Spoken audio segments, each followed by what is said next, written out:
happiness is your primary priority, okay? Life, liberty, and the pursuit of happiness. I can't think of a better way to live than that, personally. And that's all my message is. That's all my brand is. Everything is a strategy for you to be happier and for you to live better. That's it. That's all I talk about. And it's something that's very important for you to understand and not just internalize, but I've talked about it in a lot of other videos, but actually to have that vow that is self-actualization is your primary priority.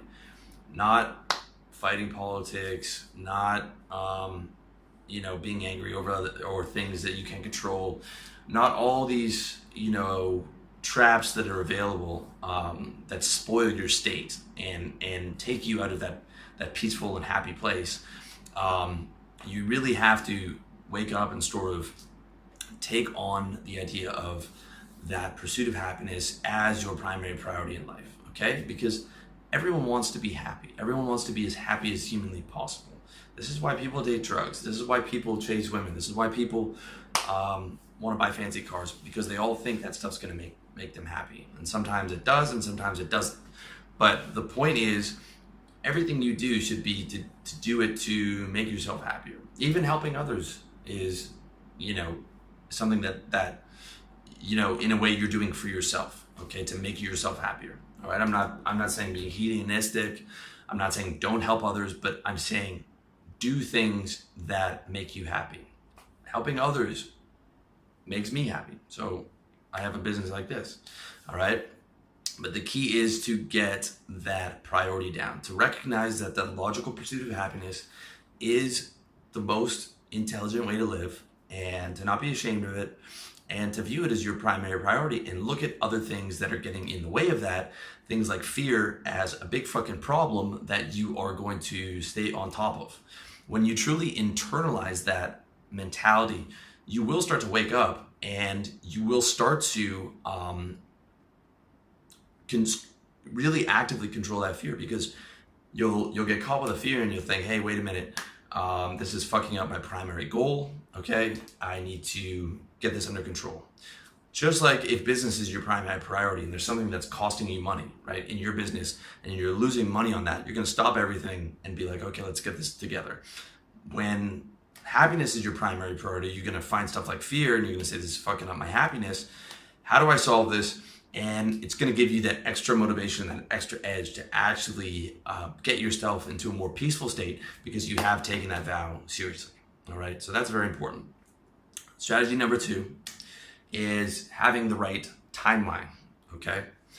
The right timeline in your pursuit of happiness and in your meta frame of waking up with this daily battle to live as well as possible is living 50% for today and 50% for the next decade, okay?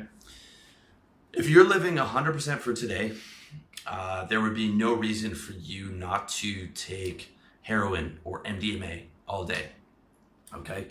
And yes, those drugs would absolutely decimate your fear. You would destroy your fear completely. The problem is drugs don't work forever, okay? If MDMA worked and you were able to keep healthy for the next 60 years and it worked every single day, everyone would take MDMA and it would be problem solved.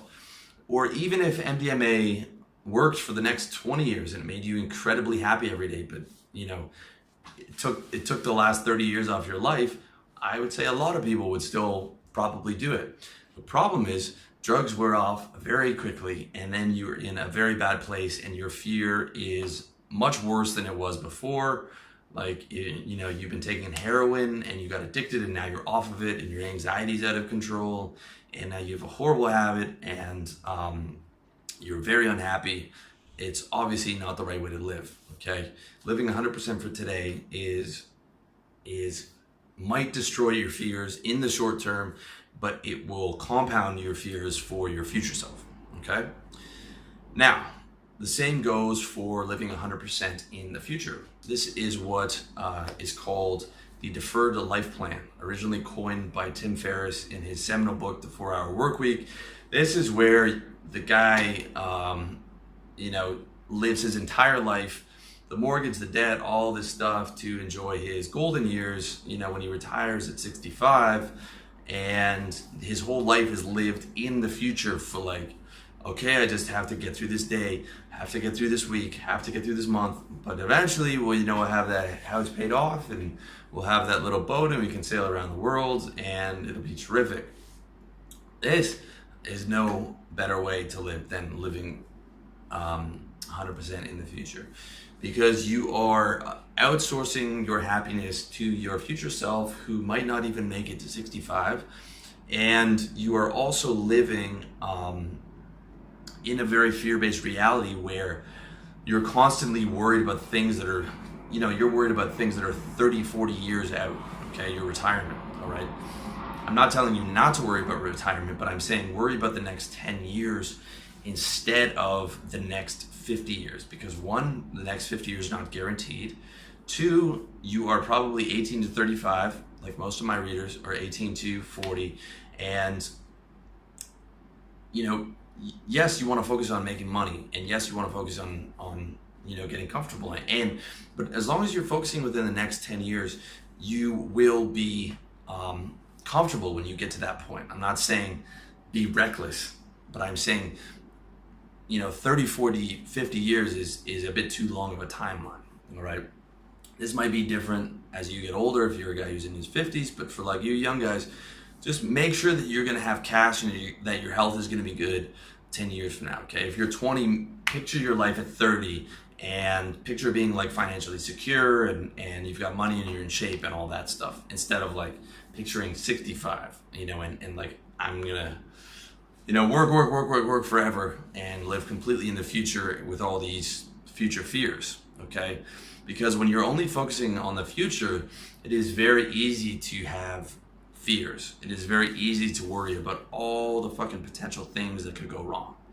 And, just looking at the news cycle and the amount of stuff, I mean, you could be worrying about the like economic collapse and all this stuff, like, oh, when I'm 65, what's the world gonna look like? It's too much, okay? So you want to focus on 50% today, 50% on the future, and it's really important to be serious about that happiness, okay? Because when you do, it will improve the quality of your life starting today. And it's a good way to look at things in terms of like, okay, I'm enjoying 50% today and then 50% enjoyment over the next decade. And I'm going to improve my happiness now. I'm going to improve my fear now, starting today, and I'm going to live with less fear. However, I'm not compromising my future self, okay? And but I'm also not jacking up the fear to like insane levels, because I'm living constantly in the future. So you are living more in the present, okay? Which means that you are not worrying so much about the future, but you are worrying enough that you're not fucking over yourself 10 years from now, okay? You're not living